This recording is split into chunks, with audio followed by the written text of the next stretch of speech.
Assalamualaikum warahmatullahi wabarakatuh.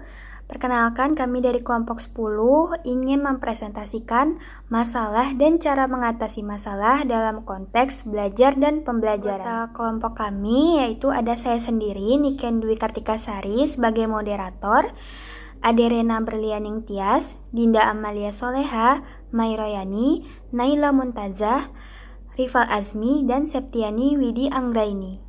Baiklah, langsung saja kita mulai dari materi yang pertama. Masalah-masalah dalam belajar. Pelaksanaan kegiatan proses belajar mengajar tidak terlepas dari berbagai masalah belajar. Menurut Syahril dan Rizka Ahmad, 1987, tanggal 28, masalah merupakan kegagalan individu dalam pemenuhan satu atau beberapa kebutuhan, sehingga menimbulkan ketidakseimbangan. Menurut Ana Sujana, tahun 2004, tanggal 28, belajar adalah suatu proses yang ditandai dengan adanya perubahan pada diri seseorang. Perubahan sebagai hasil dari proses belajar dapat ditunjukkan dalam berbagai bentuk, seperti pengetahuan, pemahaman, sikap dan tingkah laku, kecakapan, kemampuan, daya kreasi, daya penerimaan, dan lainnya, yang ada atau terjadi pada individu tersebut. Masalah belajar adalah suatu kondisi tertentu yang dialami oleh seorang individu yang menghambat proses belajarnya. Masalah belajar adalah suatu kondisi tertentu yang dialami oleh murid dan menghambat kelancaran proses yang dilakukan individu untuk memperoleh suatu perubahan tingkah laku yang baru secara keseluruhan. Masalah-masalah dalam belajar. Masalah belajar dapat dilihat dari adanya perilaku menyimpang dan menurunnya hasil belajar. Setelah itu, guru dapat menelaah status siswa dengan melihat ketercapaian tujuan yang telah ditetapkan dan memperkirakan sebab terjadinya masalah belajar. Tujuan perlunya memahami masalah dalam belajar yang pertama yaitu agar aktivitas-aktivitas pembelajaran yang dilakukan pendidik dapat lebih terarah. Yang kedua, pendidik dapat memahami persoalan-persoalan belajar yang pada umumnya terjadi pada kebanyakan peserta didik dalam berbagai bentuk aktivitas pembelajaran. Yang ketiga, pendidik dapat mengantisipasi berbagai kemungkinan munculnya masalah yang dapat menghambat tercapainya tujuan pembelajaran. Yang terakhir, pendidik dapat menemukan solusi tindakan yang tepat jika menemukan masalah-masalah di dalam pelaksanaan proses pembelajaran. Faktor kemunculan masalah. Faktor penyebab terbagi menjadi dua. Yang pertama, faktor internal siswa, yakni hal-hal atau keadaan-keadaan yang muncul dari dalam diri siswa sendiri. Terjadi menjadi faktor A, faktor fisiologis, adalah faktor anak itu sendiri, sehingga proses menerima pembelajaran menjadi tidak sempurna.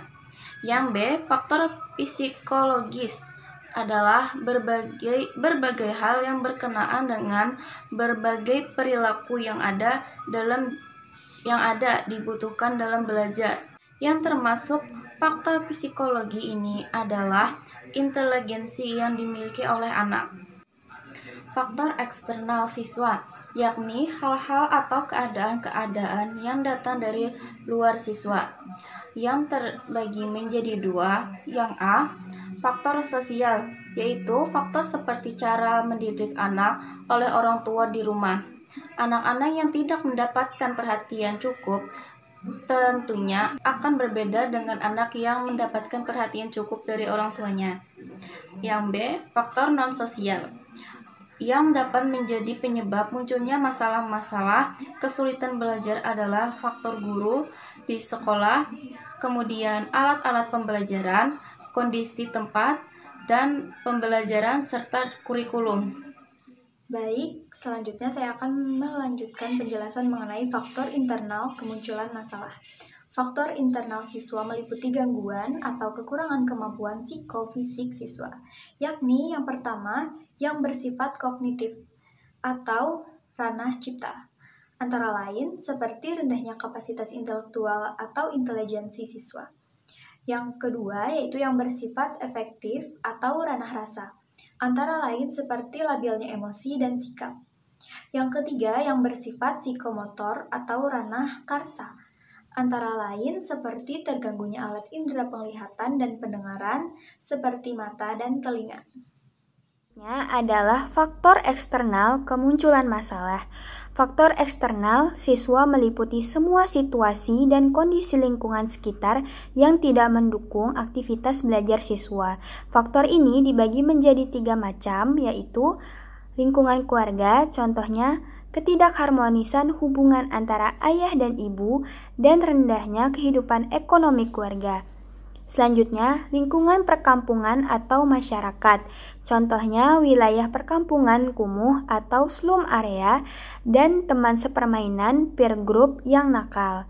Yang terakhir, lingkungan sekolah, contohnya kondisi dan letak gedung sekolah yang buruk seperti dekat pasar, kondisi guru, serta alat-alat belajar yang berkualitas rendah. Ciri-ciri peserta didik yang bermasalah dalam belajar. 1.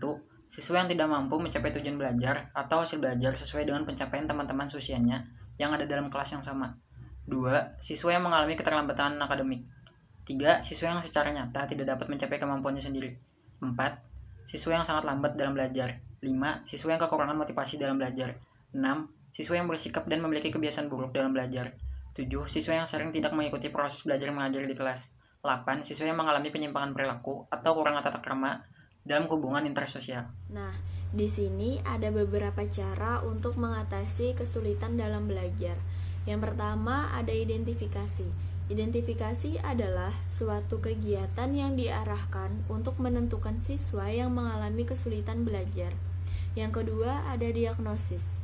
Diagnosis adalah keputusan atau penentuan mengenai hasil dari pengolahan data tentang siswa yang mengalami kesulitan belajar dan jenis kesulitan yang dialami siswa. Yang ketiga ada prognosis. Prognosis merujuk pada aktivitas penyusunan rencana atau program yang diharapkan dapat membantu mengatasi masalah kesulitan belajar siswa. Yang keempat ada terapi atau pemberian bantuan. Nah, terapi di sini adalah pemberian bantuan kepada anak yang mengalami kesulitan belajar sesuai dengan program yang telah disusun pada tahap prognosis. Dan yang terakhir ada tindak lanjut atau follow up, yaitu usaha untuk mengetahui keberhasilan bantuan yang telah diberikan kepada siswa dan tindak lanjutnya yang didasari hasil evaluasi terhadap tindakan yang dilakukan dalam upaya pemberian bimbingan.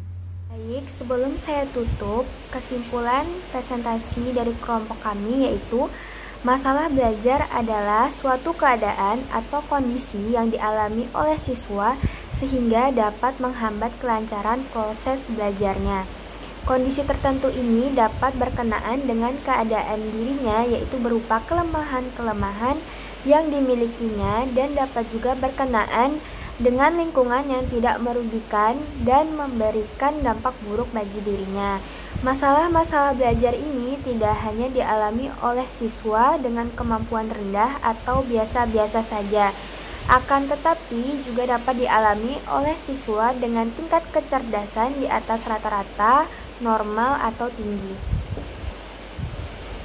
Masalah belajar yang dimiliki siswa antara lain adalah siswa yang tidak mampu mencapai tujuan belajar atau hasil belajar sesuai dengan pencapaian teman-teman usianya yang ada dalam kelas yang sama, siswa yang mengalami keterlambatan akademik, dan lain-lain. Ada beberapa faktor yang mempengaruhi proses belajar.